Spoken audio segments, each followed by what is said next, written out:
자, 먼저 그래서 오늘 이 시간에 이제 플루토늄탄에 대해서 여러분에게 설명드리겠습니다.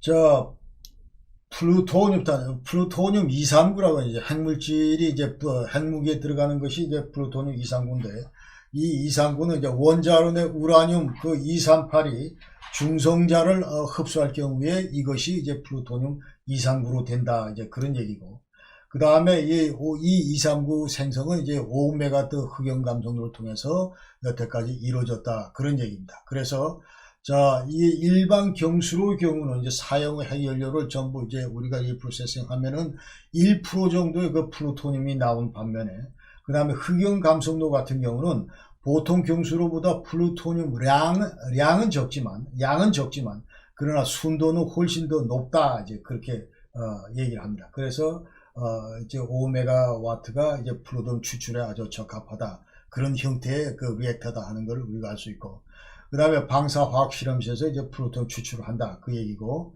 자 지난번에 다시 한번 이거 이제 재처리를 하다 보면은 자 그럼 예컨대 이제 500호 건물에서 이게 전부 지금 저장되어 있던 이런 그 사용 핵연료가 자 이것을 이제 다시 끄잡아내서 여기 있던 그 사용 핵연료를 전부 잘게 부숴서 자 여기서 나오는 고준위 이제 폐기물들은 전부 특별 보관을 하고 자 여기서 이제 질산을 부어 가지고 이걸 전부 이제 재처리를 하는데 여기서 우라늄하고 플루토늄을 이제 분리를 합니다. 이것이 바로 이제 제철이다. 근데 그때 제철이다.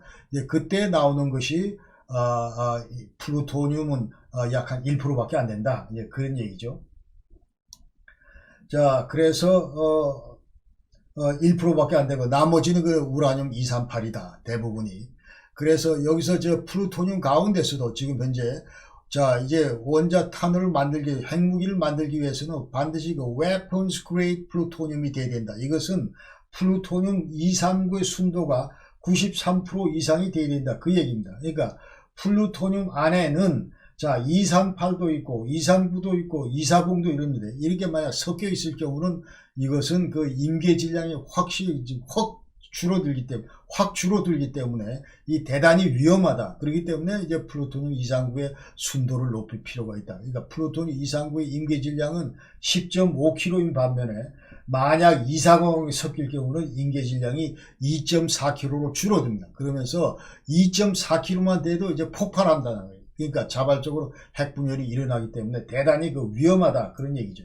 그래서 반드시 그 239의 그 순도 이거를 93%로 해야 된다. 그러니까 나머지 238이나 240 이런 것들은 아주 극소로 이렇게 줄여야 된다.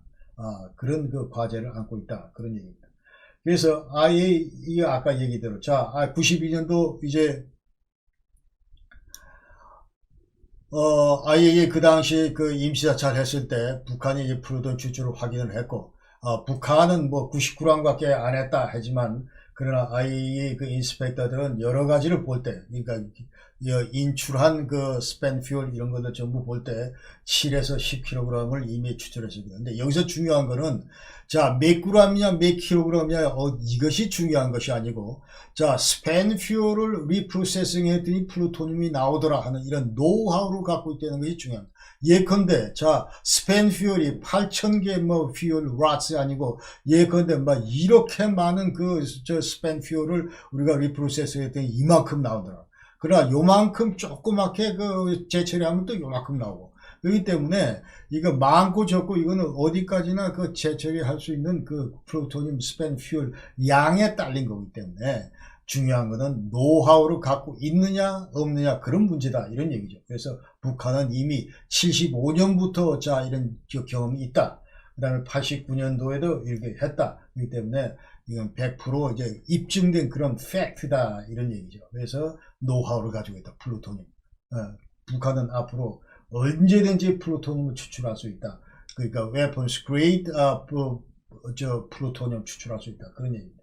그래서 5메가트 원자로 가동을 이제 플루토늄 획득을 여태까지 뭐 44에서 50kg 했을 거다 이렇게 학자들은 추정을 하고 그 다음에 핵무기 1기 만드는데 필요한 플루토늄 양은 통상 3kg 내외다. 이것도 학자들에 대해서 많이 달라지는데, 자, 그 당시 그 순도나 뭐 이런 템퍼러처, 온도나 뭐 여러 가지 여건에 따라서, 그리고 특히 그 지금 핵공학이 워낙 발전했기 때문에 그거보다 적은 양으로도 만들 수 있다, 이런 얘기를 합니다.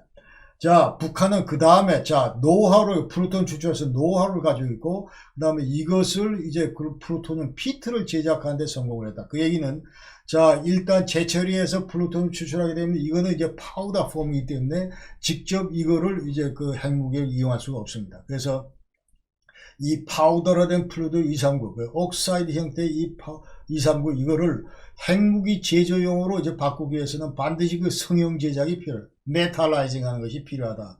그래서 이것을 이제 일단 메탈라이징 했을 경우 우리가 뭐 핵탄두 장착 무기 그 고순도 weapons grade 플루토늄이라고 얘기를 한다. 그래서 여기서 지금 플루토늄이라고 하는 거는, 자, core of an implosion nuclear weapon. 그래서 내폭형 그 핵무기의 그 코어에 해당되는 것이 바로 플루토늄 피트다. 그러니까 여기 들어가는 거는 이제 fossil material, 그러니까 핵물질. 자, 플루토늄 239 그 얘기하는 거죠. 이거 저 성형 제작된 239 물질하고 플러스해서 any neutral reflector, temper 이런 거예요. 그러니까 뉴트론 중성자 그 반사제들, 템퍼, 푸셔 이런 그 반사제들까지 결합되어 있는, 그러니까 물질이 있고 거기 바로 붙어 있는 것이 리플렉터 이런 건데, 요 두 개를 싸잡아서 우리가 플루토늄 피트라고 한다. 근데 이 플루토늄 피트는 성형 제작하기 위해서는, 자, 플루토늄 239가 96%, 그 다음에 플루토늄 240이 1%, 또 갤리움 그 유리 만데 들어가는 메탈 이것이 3%. 그래서 이거를 데이터 패설로의 by molarity, 그래서 몰 그 배율 비법으로 이걸 이제 합금화 해가지고 만드는 것이 바로 이와 같은 형태의 그 플루토늄 핏이다. 이걸 이미 만들었다. 사이즈는 이제 소프트볼 정도로 이게 크기가 그렇다, 그런 얘기입니다. 그래서 이 플루토늄 피트가 이제 제대로 그 작동을 하기 위해서는 당연히 인계 질량에 도달할 수 있도록, 충족시킬 수 있도록, 크리티컬 매스 충족시킬 수 있도록 그 양이 조정이 돼야 되고, 그 외에도 이제 임계 구조가 크리티컬 쉐입, 이것을 이제 충족을 시켜야 된다. 대충 만들어서는 안 되고 아주 정교하게 그 구형 모양으로, 그러니까 양파 껍질과 물고기 비늘 모양의 작은 그 편린 형태의 그 구형이다, 이런 얘기를 하는데, 이와 같은 그 구조 모양의 이런 그 형태를 띄어야 되고, 그 다음에 이것이 이제 메탈라이징을 해야 된다, 메탈라이즈드 해야 된다, 이제 그런 얘기입니다. 자, 그래서 이 플루토늄 핏을 그러면 누가 봤냐? 지금 만드는 건 누가 봤냐? 누가 봤냐 하면은, 자, 이 사람 보면 이 사람 핵학 교수가 본 겁니다. 그래서 일단 그 팻맨 그 나가사키에 터졌던 그 팻맨 같은 경우는 6.2kg의 그 플루토늄 피트 중에서 1kg만 그 핵분열을 일으켰고, 이 중에서 1g만 그 에너지를 내고 고온을 발생시키고, 그 다음에 방사능을 그 생성을 하고 여기에 기여했다는 겁니다. 아주 극히 조그만 부분만 이제 이와 같은 그 핵 분열 시 나오는 여러 가지 그 효과를 냈다는 것이죠. 그 다음에 리틀보이 같은 경우도 60kg의 그 고농축 우라늄을 사용을 했는데, 그 중에서 7.8kg만 그 핵분열을 했다, 이런 얘기입니다. 그래서 지금 현재는 50g의 그 플루토늄만 있어도 1킬로톤의 그 폭발력을 내는 미니 핵탄두 제조가 가능하다. 핵공학이 워낙 발전했기 때문에 그런 얘기를 이제 신석대 박사는 하고 있습니다. 그래서 2004년도에 이 플루토늄 핏을 북한이 이제 성공을 했다 하는 것을 핵학 교수가 이제 그 BBC하고 인터뷰 때 얘기를 했죠.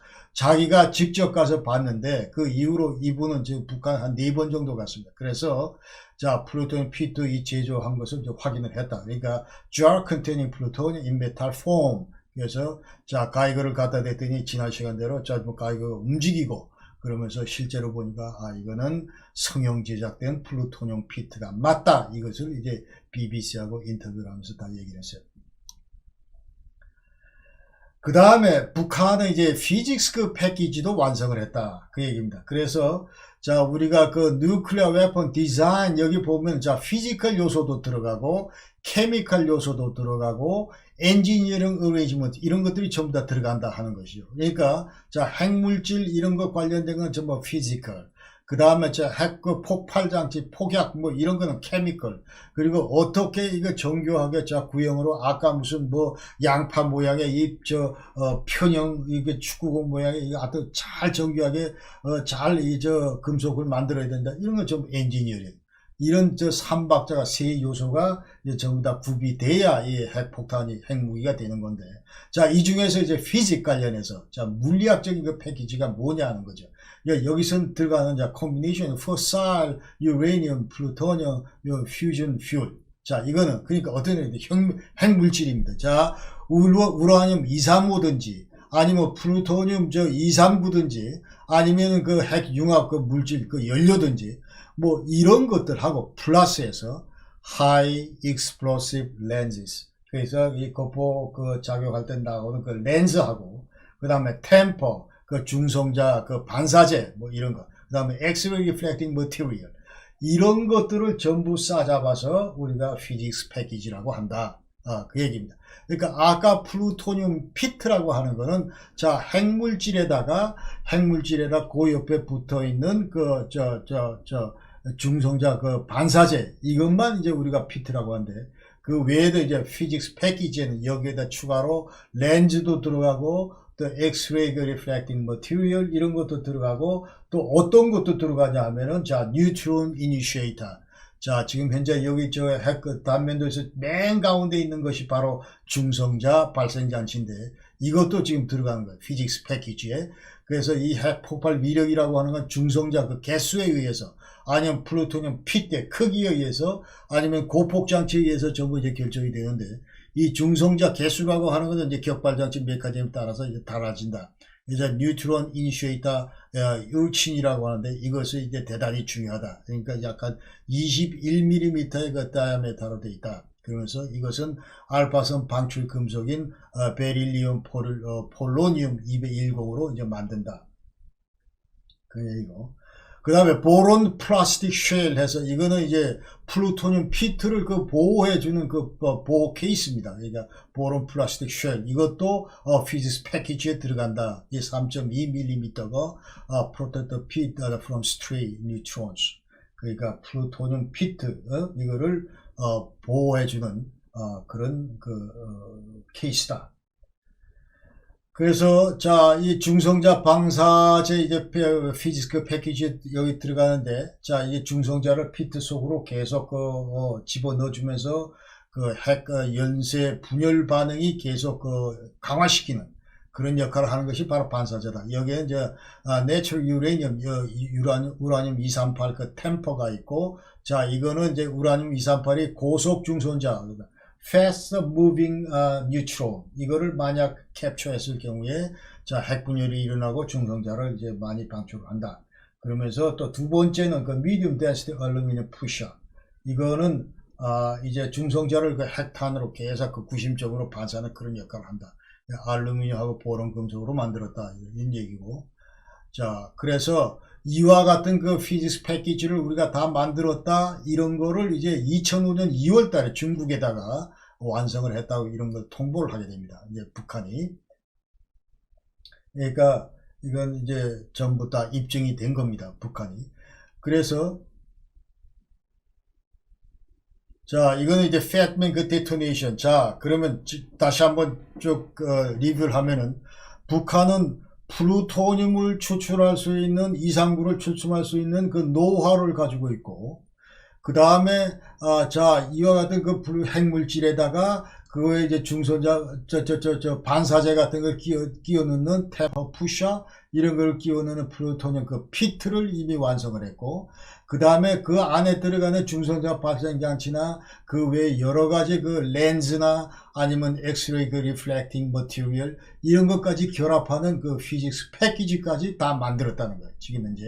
다음 남은 과제는 어떻게 그럼 이와 같은 것이 핵 그 연쇄 분열이 가능하도록 그 다음에 그 폭약으로 이런 것들을 핵분열 가능하도록 이제 압력을 가하고 열을 거온을 가하고 이런 것들이 이제 필요한 것이 바로 이제 그 고폭 시스템입니다. 이 고폭 시스템을 이제 어떻게 만들었는가 하는 것을 완성했는가 하는 것을 말씀드리고자 지금 이걸 보여드립니다. 자, 여기서 지금 현재 노랗게 된 부분이, 자, 이건 팻맨 경우, 노랗게 된 부분이, 자, 지난번에 말씀드렸던 대로 32개의 그 Exploring Bridge Wire Detonator, 이게 이제 격발장치입니다. 그러니까, 자, 팻맨, 나카사키에 터지던 팻맨 그 단면도를 보면은, 맨 가운데 그 초록색으로 된 것이, 이것이 뉴트론 이니시에이터, 중성자 발생자치고, 그 옆에 양쪽에 붙어 있는 빨간 것이 이제 플루토늄 핏, 그 다음에 핵물질이고, 그 다음에 그 옆에 있는 것이 이제 반사제, 중성자 이제 반사제입니다. 중성자, 요 짙은 색의 회색. 그리고 옅은 색의 회색도 마찬가지로 이제 이것도 반사제입니다. 반사제, 요건 푸셔고, 그 앞에 거는 이제 템퍼고, 둘 다 이제 반사제고, 그 다음에 요 파란색으로 한 것이 둘러싸고 있는 것이 이것이 바로 이제 아까 그 피트를 보호해주는 보호 케이스고, 그 다음에 이 고동석으로 된 부분들이 전부 폭약입니다. 폭약이고, 그 다음에 이 노란 부분이 아까 얘기대로 Exploring Bridge Wire Detonator다. 그래서, 자, 이것을 이제 치면은, 예컨대 이것을 치면은, 자, 이것이 폭약으로 그 힘이 전달이 되고, 이것이 다시 그 핵물질들을 서로 이제 인계 질량에 도달하면서 이제 폭발하게 하는, 그런 것들이 이제 디토네이션 프로세스다. 그래서 플루토늄 보포장치를 개발했다, 이제 북한이. 300여 회에 걸쳐서 고폭 실험했다. 아까 얘기대로 고폭 실험은 이제 핵물질을 딱 빼고, 그 다음에 아까 얘기대로, 자, 고폭 화약이 작동을 하는지, 그 다음에 이 고폭 화약이 작동하기 위해서 어떤 이 폭발시키는 그 격발장치가 작동을 하는지, 뭐 이런 것들을 테스트하는 것이 고폭 실험이었다. 이런 것들을 300여 회 이상 했다. 그런 거죠. 그러니까 아까 지금 얘기대로 Exploring Bridge Wire Detonator, 이거는 이제 뭐냐면 a piece of fine wire, 그러니까 아주 정교한 와이어로 돼 있고, 그다음에 strong source of high voltage electricity. 그래서 이것은 고전압의 전압의 소스가 되는 강력한 이제 그런 성격의 equipment다. 이제 그렇게 우리가 아셔야 됩니다. 이것을 이제 격발장치, 이거는 이제 뭐로 만들어냐면 골드, 금으로, 아니면 플라티늄, 백금, 혹은 골, 플라티늄, 알로이, 합금, 아니면 두 개 다 합금으로 만들든지, 이와 같은 걸 만들고, 자, 작동 원리는, 자, 이 fine wire, 이 와이어, 지금 현재 그림에서 보시는 이것이 이제 Exploring Bridge Wire Detonator인데, 자, 그림에서 보시다시피 이것이 팻맨의 경우는 32개가 전부 구형, 피직스 패키지 주변에 전부 다 이렇게 장착이 되어 있는 것이죠. 그래서 여기 와이어에 이제 전압이, 고압의 전압이 흐르게 되면은 이 고전류가 흐르게 되고, 순식간에 in a few microseconds, 아주 뭐 대단히 100만 분의 1초나 뭐 하던 엄청나게 짧은 시간에 이 와이어가, 이 고전류가 흐르면서 와이어가 전부 녹습니다. 녹으면서 이것이 전부 이제 와이어가 기체화가 된다. vaporize 된다. 이런 얘기. 기체화가 되면서 여기서 엄청난 쇼크와 히트가 발생하게 되고, 이것이 바로 이제 high explosive, 이 고폭 장약들을 때린다는 거죠. 그러면은 이 고폭 장약들이 작용을 해서, 자, 핵물질을 이제 드디어 임계 질량에 도달하게 되고, 도달시키고, 그러면서 핵 연쇄 반응이, 그 체인 리액션이 일어난다. 이제 이렇게 우리가 보시면. 그 다음에 두 번째 고폭 실험이라고, 두 번째 거는, 자, 거기에 들어있는 고폭 화약을 테스트하는 겁니다. 그래서 faster explosive, 그 다음에 slower explosive, 이런 것들을 전부 이제 테스트를 한다. 그런 얘기죠. 자, 그래서 이제 이와 같이, 자, 플루토늄 피트도 만들고, 그 다음에 피직스 패키지도 만들고, 그 다음에 이 고폭 실험도 다 해서 고폭 화약도 전부 완벽하게 만들었고, 디토네이터도 완벽하게 만들었고, 자, 이러면 그야말로 이제 핵실험할 준비가 다 됐다는 거죠. 그래서 이제 high explosive device, 핵 폭발 이제 그 장비를 핵 폭발 장비를 이제 다 만들었다는 거죠. 그래서 이제 핵실험만 남은 겁니다. 그래서 지난 시간에 말씀드렸던 미국이 이제 1945년 7월 16일 날 최초로 핵실험을 했는데 다시 한번 리뷰를 해보면 자, 그 당시에 만들었던 것이 바로 이겁니다. 이게 그래서 Nuclear Explosive Device라고 얘기를 하고 이것은 엄밀한 의미에서 핵무기다 이렇게 얘기를 안 한다고 그랬죠. 자, 이것은 디바이스고 자, 여기다가 이제 드디어 자, 이게 이제 피직스 패키지 여기에다가 이제 전부 그 bomb shelling 그러니까 이거 완전히 여기다가 이제 깝지를 입힐 경우에 여기 이제 firing system 그 다음에 각종 그 신관이나 뭐 내관이나 이런 것들 전부 넣어가지고 정확하게 항공에서 떨어질 때 자, 몇 초 뒤에 투하, 낙하 몇 초 뒤에 터지게끔 하는 그런 파이어 시스템 전부 결합시킬 때 이것이 이제 핵무기가 된다. 그러니까 7월 16일 날, 45년 7월 16일 날 그 당시에 실험했던 Nuclear Explosive Device에다가 3주 뒤에 8월 9일 날, 45년 8월 9일 날 거기다 bomb shelling해서 만든 것이 Fatman이다. 이것이 나가사키에 투하돼서 6만에서 8만 명의 희생자를 가져왔다. 이제 그런 얘기입니다. 그래서 이제 북한도 자 다시 한번 들어가면 이제 2006년부터 핵실험을 했는데 이와 같은 6차례에 걸쳐서 핵실험을 했다는 것은 6차례에 걸쳐서 이제 Nuclear Explosive Device를 만들 핵폭발 장치를 만들어 봤고 여기에다가 bomb shelling만 하면 언제든지 핵무기가 될 수 있다 하는 것을 우리가 알 수가 있습니다. 그래서 자, 이와 같은 측면에서 이제 국제사회에서는 자 핵실험을 했다 하면은 이제 그 나라는 이미 핵무기를 보유하고 있다 이렇게 이제 간주한다는 말씀을 드렸고, 그래서 1차 이제 그 핵실험은 이제 플루토늄 실험을 했고, 2차 핵실험도 플루토늄 탄으로 했습니다. 특히 그 1차 핵실험은 우리가 얘기를 할 때, 자 이거는 1킬로톤 미만이었다. 그러니까 대단히 그 핵실험 자체가 이게 좀 엉성했다 뭐 그런 얘기들 많이 하면서 어떤 사람은 또 핵실험이 실패를 했다 뭐 이런 얘기를 하는데 핵실험에서 실험에서 그 실패란 말은 없습니다. 그러니까 최초에 기도했던 그런 그 핵폭발 위력이 나오지 않았다 손치더라도 자 그러면 도대체 어디에서 기인하는가, 근데 중성자 발생 자체가 제대로 작동을 못했는지 아니면 핵물질이 정확하게 그 어떤 이런 인계질량에 도달하지 못해서 핵 분열을 못했든지 아니면 뭐 중성자 반사제 그 자체가 제대로 작동을 못했든지 아니면 여러 가지 그 엔지니어링 어레이지먼트 이런 것들이 만족스럽지 않았든지 그 장약 그 화약 폭약이 뭐 어설펐든지 뭐 여러 가지 이유가 있기 때문에 그러한 이유들을 다시 한번 리뷰할 수 있는 좋은 그 소재가 되기 때문에 핵실험에서는 절대로 그 실패란 말은 없습니다. 그래서 1차 핵실험은 이제 그랬고, 그 당시 1차 핵실험을 할 때,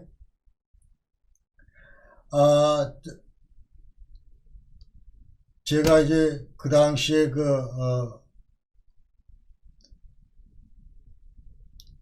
CTBTO에 있었기 때문에 그 관련된 얘기를 이제 간략히 좀 말씀을 드리면, 자, CTBTO에서 하는 일은 그 당시에 이제 일제히 그 전 세계에 퍼져 있는 그 지진파 관측소에서 이상한 파장의 그런 그 웨이폼을 이제 전송을 하게 됩니다. 그래서 CTBTO에서는 여기서 받아보면은 자, 이것이 지진이 났네 아니면은 그 인공 폭발이나 이런 판단을 하게 됩니다. 예컨대 지난번에 말씀드린 대로 자, 이것이 이제 지진이 아닌 경우는 자, 피파 프리리미너리 그 웨이폼이 이제 쾅 치면서 점점 수그러듭니다.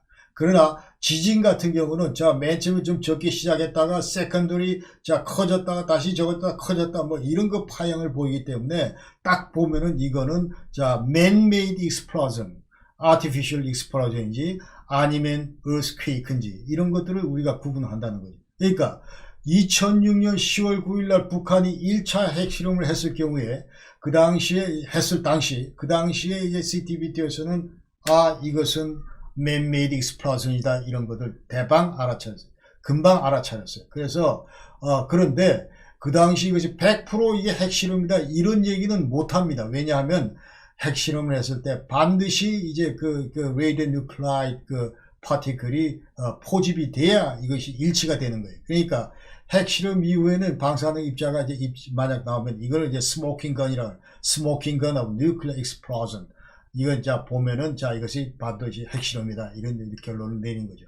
그러니까 핵실험을 하게 되면 지난번에 우리가 핵원리에서 얘기를 했듯이 자 뉴트론하고 우라늄 235가 이제 뉴트론을 캡처했을 경우에 거기에 여러 가지 프로덕트가 나오는데 그 중에 하나가 이제 크립톤 가스입니다. 그 다음에 제논, 이것도 가스입니다. 이런 것들이 노출이 된다는 거예요. 그래서 핵실험 이후에는 반드시 그 상공에서 예컨대 이와 같은 가스가 포집이 돼야 된다는 거예요. 2006년도에 그 1차 핵실험 했을 때는 제논 133 가스가 포집이 됐습니다. 그러니까 지금 현재 그 당시에는 이제 우리 스웨덴에서 이제 2006년도 10월 3일날 북한이 앞으로 우리가 핵실험하겠다 이런 얘기를 했고, 그래서 그 얘기를 들은 스웨덴이 자기네가 레이디오 뉴클라이드 파티클을 포집할 수 있는 그런 사우나라는 장비를 갖고 있기 때문에 우리 한국에 빌려주겠다 해서 그 당시에 핵실험 전에 우리나라 고성에 있는 이제 통일전반의 근처에다가 이 장비를 설치를 해서 그럼 이제 실제로 핵실험 이후에 이제 제논 133을 포집을 했습니다. 그리고 그 당시에 이제 미국의 정찰기도 자 이거 제논 133 포집을 했어요. 그 다음에 이 CTBTO에서도 이제 포집을 했는데 언제 했냐면은 자 12일 뒤에 북한이 핵실험한 12일 뒤에 무려 북한 풍계리하고 약 7,500km나 떨어져 있던 카나다의 옐로우 나이프에서 자 이거 레이디오 뉴클라이드 스테이션에서 포집을 했습니다. 이거는 여기서 이제 CTBTO에서 분석하는 기법은 자 이거 atmospheric transport modeling해서 이것은 이제 그 당시에 풍향 풍속을 전부 고려를 해서 이거를 이제 전부 시뮬레이션을 하는 겁니다. 그러니까 10일간의 어떤 이런 풍향 분석을 전부 고려를 해서 백트래킹 역추적을 해봤더니 자 진원지가 북한의 풍계리더라 하는 거를 이제 밝혀냈다는 거죠. 그러니까 자 artificial man-made explosion도 있었고 그 다음에 추가로 자 핵종이 발견이 됐기 때문에 그 다음에 제논가스라는 이런 레이디오 뉴클라이드 파티클이 발견이 됐기 때문에 이것은 100% 핵실험이다, 이런 결론을 내렸다는 것이죠. 그 다음에 2차 핵실험을 이제 2009년도 5월 25일날 북한이 했는데 이때는 전혀 어떤 기관도 어느 나라도 어떤 단체도 이 핵종을 발견을 탐지를 못했습니다. 그래서 이제 많은 학자들이 얘기가 자 그림에서 지금 보시다시피 자 핵폭발 장치가 가운데 있고 그 다음에 이게 여러 개 차단물들을 아주 촘촘히 설치를 해서 자 2번 차단, 3번, 4번, 4번, 5번, 6번 뭐 이런 식으로 계속 차단을 해 9번 차단까지 했기 때문에 아마도 이 제논 133이나 크립톤 이런 가스가 지금 누출이 안 됐을 거다, 이제 그렇게 우리가 얘기를 합니다. 그럼에도 불구하고 이제 2차 이것도 마찬가지로 핵실험이다, 우리가 이렇게 판단을 했고, 그 다음에 3차 핵실험에는 우리가 레이디오 뉴클라이드 노블 가스를 탐지를 했어요. 그러니까 지금 자 이게 영상에서 보시다시피 풍계에서 건너와 가지고 풍향 풍속에 따라서 이게 막 돌아다닙니다. 쭉 돌아다니다가 일본의 타카사키 레이디오 뉴클라이드 스테이션 여기를 지났고 그 다음에 쭉 계속 돌아다니다가 저쪽 북쪽에 우스리스크 러시아의 레이디오 뉴클라이드 여기서 탐지가 됐다. 그러니까 무려 핵실험 이후에 자 55일 만에 탐지가 됐다, 이런 얘기죠. 그러면서 그 당시에 핵종은 제논 131M 그 다음에 제논 133 이런 것들이 탐지가 되는데 이거는 반드시 그러니까 뉴클리아 퓨전 그거하고 일치를 한다, 그런 얘기입니다. 그래서 핵 분열을 했을 경우에 이런 가스가 나온다, 이거 일치하기 때문에 이것이 핵실험이다, 이제 그런 얘기입니다. 그러나 그 당시에 이 3차 핵실험 때는 자 no indication of the type of the fissile material used, plutonium or highly enriched uranium. 그러니까 자 그 당시 3차 핵실험을 했을 때 이것이 과연 핵분열 물질이 이것이 자 플루토늄인지 아니면 고농축 우라늄인지 모르겠다. 이건 그 판단이 안 선다. 그런 얘기. 그러니까 왜 그러냐면 too late detection.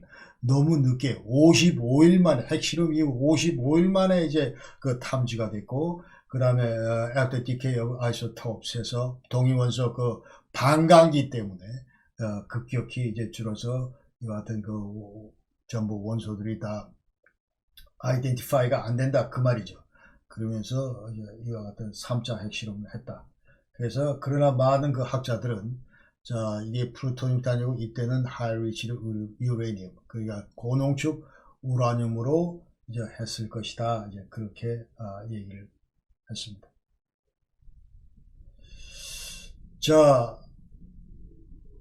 오늘 영상은 여기까지 하고, 다음 시간에는 이제 고농축 우라늄 탄, 그 다음에 4차 핵실험 때 했던 부스트 피션 범, 증폭 핵분열탄, 그리고 6차 때 했던 수소폭탄, 여기에 대해서 이제 북한의 그 능력을 대해서 말씀드리고, 그 다음에 여태까지 개발한 북한의 운반 수단, 여기에 대해서도 이제 과연 어디에 어떻게 이렇게 배비가 되어 있는지, 여러 가지 미사일, 이런 것들에 대해서 이제 간략히 말씀을 드리면서, 이제 북한의 핵 능력에 대해서 이제 전부 마무리를 짓겠습니다. 그리고 이제 이어서 여러분들이 드디어 그럼 도대체 이 상황에서 우리 대한민국은 어떻게 반응을 해야 될 건가?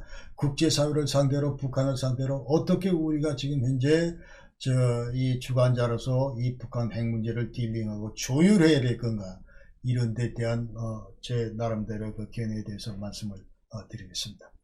자, 귀한 시간 오늘 여러분 경청해주셔서 대단히 감사하고, 항상 말씀드리는 여러분 항상 건강하시길 간절히 기원합니다. 그리고 앞으로도 계속 많이 좀 시청해 주셨으면 감사하겠습니다. 여러분 안녕히 계십시오. 고맙습니다.